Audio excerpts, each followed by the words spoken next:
Divisibility Rule Part 1। Hello guys, welcome to maths universe. आप सभी का वेलकम है मेरे यूट्यूब चैनल मैथ्स यूनिवर्स में। अभी तक हमने पढ़ा था रियल नंबर। जो मेरी पिछली वीडियोस है उसमें हमने रियल नंबर्स का चैप्टर कंप्लीट किया है, लेकिन उसमें हमने एलसीएम एचसीएफ फाइंड करे थे, जिसके लिए डिविजिबिलिटी रूल्स आने बहुत ज़रूरी है। तो उसी के ही बेस पे मैं एक वीडियो डाल रही हूँ जो है डिविजिबिलिटी रूल की। तो आइए मैं आपको बताऊंगी डिविजिबिलिटी रूल 2 से 10 तक के नंबर्स की। ठीक है, तो स्टार्ट करते हैं। तो हम सबसे पहले आ जाते हैं 2 में। सबसे पहले हम करेंगे 2 की डिविजिबिलिटी टेस्ट या फिर उसके रूल्स। हर डिजिट के अपने रूल हैं उनके डिविजिबिलिटी के। तो सिंपल सबसे पहले 2 है। 2 का डिविजिबिलिटी रूल है कि जो लास्ट डिजिट होगा, किसी भी नंबर का जो लास्ट डिजिट होगा वो डिविजिबल होना चाहिए 2 से, या फिर 2 के टेबल में आना चाहिए, 2 से डिवाइड होना चाहिए। तो लास्ट डिजिट जो नंबर होगा, लास्ट डिजिट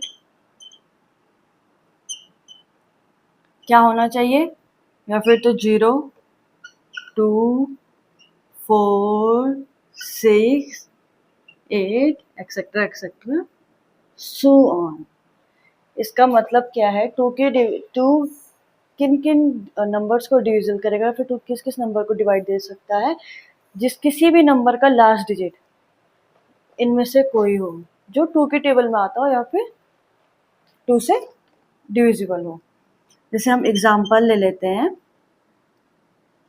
एग्जाम्पल ले लिया मैंने, जैसे 24।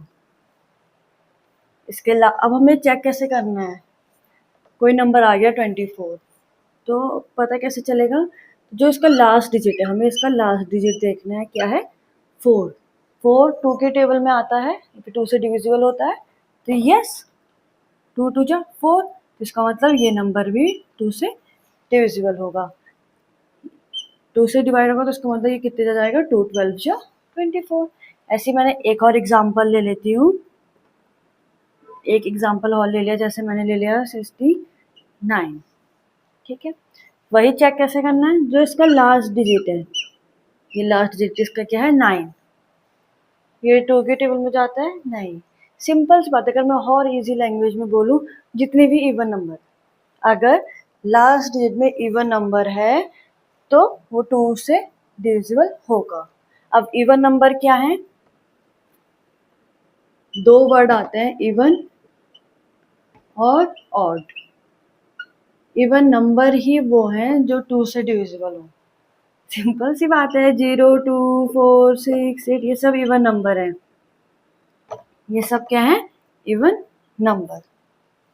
ऑड नंबर क्या है, 1 3 5 7 9 11 13 ये सब है ऑड नंबर। तो इवन नंबर, तो सिंपल सी बात है, अगर 2 की डिविजिबिलिटी हमें चेक करनी है तो जो कोई भी किसी भी नंबर का जो लास्ट डिजिट नंबर हो वो अगर इवन है, या फिर वो 2 के टेबल में आता हो, 2 से डिविजिबल हो रहा हो, तो वो 2 से डिविजिबल होगा। ठीक है, 2 समझ में आ गया आपको 2 का। तो अब आ जाते हैं हम 3 पे। तो सेम ऐसे ही अगर कोई भी क्वेश्चन आता है, अगर उसके लास्ट डिजिट में इवन नंबर है, उसके लास्ट प्लेस में अगर इवन नंबर है, तो वो हो गया आपका। अब दूसरे में आ जाते हैं जो है 3। अब 3 की डिविजिबिलिटी क्या होती है, 3 की डिविजिबिलिटी है कि कोई भी नंबर है या फिर कोई भी डिजिट है, हमें उसके सम करना है। अगर उसका सम 3 के टेबल में आता है, 3 से डिविजिबल होता है, तो इसका मतलब वो नंबर भी 3 से डिविजिबल होगा। Means sum of all digit is divisible by 3। Means जो जितना भी उस डिजिट का सम आए, अगर वो डिविजिबल हो रहा है 3 से, तो इसका मतलब वो 3 की डिविजिबिलिटी है। मीन्स क्या है इसका, अगर एग्जांपल ले लिया मैंने, जैसे 639। ठीक है, कोई नंबर है हमारे पास 639, इसको आप ऐड कर लो, कितना होगा, कितना आ रहा है ऐड करके आपस में 18, और 18 डिविजिबल है 3 का, कितने जा 3 6 जा 18, तो इसका मतलब ये नंबर भी डिविजिबल होगा 3 के। 3 से डिविजिबल 2 जरा, 3 2 जा 6, 3 1 जा 3, 3 3 जा 9, तो जा रहा है 3 से। सेम ऐसे अगर मैंने एक और एग्जांपल ले लिया 249, इसको ऐड कर लो, कितना आ रहा है 15 आ रहा है ना 15, तो इसका मतलब ये भी डिविजिबल है 3 के। 3 5 जा 15, तो इस नंबर को अगर हम 3 से देंगे तो 3 6 जा 3 8 जा 24, 3 3 जा 9, तो आ गया समझ में, यह है 3 की डिविजिबिलिटी। तो अभी तक हमने पढ़ा 2 और 3 की डिविजिबिलिटी। 2 की डिविजिबिलिटी क्या है, कोई भी लास्ट प्लेस में इवन नंबर हो वो 2 की डिविजिबिलिटी होगी, 2 से उसका डिवाइड होगा। सेम ऐसी अगर 3 की डिविजिबिलिटी क्या थी कि किसी भी डिजिट का अगर सम 3 की टेबल में आता हो तो वो 3 से डिविजिबल होगा। अब आ जाते हैं हम 4 पे। तो 4 की डिविजिबिलिटी क्या है,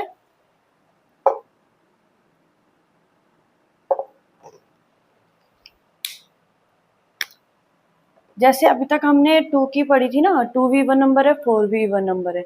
2 की हमने पढ़ी थी, क्या पढ़ी थी 2 की हमने की, जो लास्ट डिजिट, सिर्फ 2 में हमें लास्ट डिजिट देखनी थी, 4 में हमें 2 डिजिट देखनी है, लास्ट 2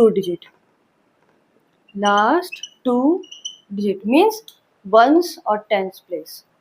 लास्ट 2 डिजिट अगर डिविजिबल हो रही हैं, इज डिविजिबल बाय या फिर डिवाइड बाय, आप डिविजिबल को कंफ्यूज मत हो ना, अगर मैं इज डिविजिबल लिख रही हूँ तो इज डिवाइड बाय 4 लिख सकते हो और पढ़ सकते हो आप, इज डिवाइड बाय 4, तो इट्स मीन्स वो नंबर भी 4 से डिविजिबल होगा। जैसे मैं एग्जांपल में समझा देती हूँ कोई,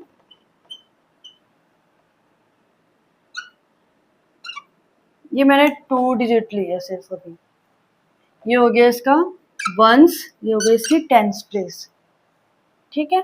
तो अब आपको बताना है क्या ये 4 में, अब ये पूरा नंबर 4 से डिवाइड होता है इजीली, 4 6 जा 24, तो नंबर इतना इज एग्जाम्पल। तो अब दूसरे एग्जाम्पल जैसे ले लो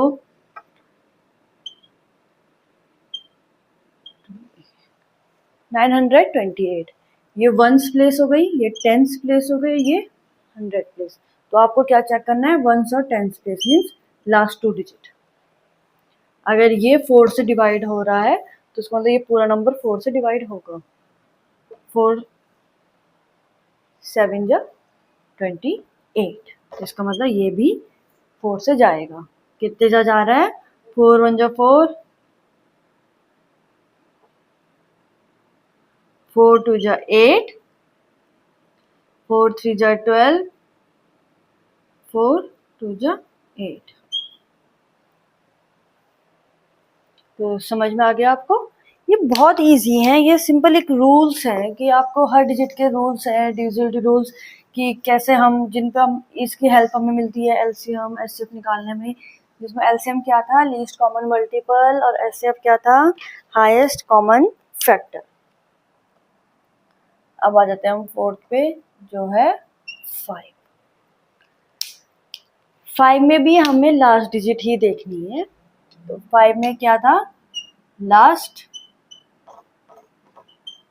अगर किसी भी नंबर की लास्ट डिजिट 0 एंड 5 है तो वो 5 की डिविजिबिलिटी है, 5 से डिवाइड होगा किसी भी डिजिट का। अगर जैसे एग्जांपल ले लो, ये तो सिंपल है, किसी भी नंबर का अगर जैसे एग्जांपल है 250, इसमें लास्ट प्लेस देखनी है, वंस की प्लेस 0 है, तो ये ऑब्वियसली 5 से डिवाइड होगा। कितने जा रहा है, 5 5 जा 25, 0 50। सेम ऐसे एक एग्जांपल ले लो 15, तो 5 से जाएगा, लास्ट में 5 है, 5 3 जा 15। एक और एग्जांपल ले लो, जैसे मैंने ले लिया 6 2 5, 6 2 5, तो ये भी 5 से जाएगा, क्यों, क्योंकि लास्ट प्लेस में 5 है, तो कितना जाएगा, 5 1 जा 5 12, 5 2 जा 10, 5 5 जा 25। तो आगे आपको समझ में, अभी तक हमने 2 से 5 तक के पढ़ लिए हैं। सब पे हमें लास्ट डिजिट देखनी है,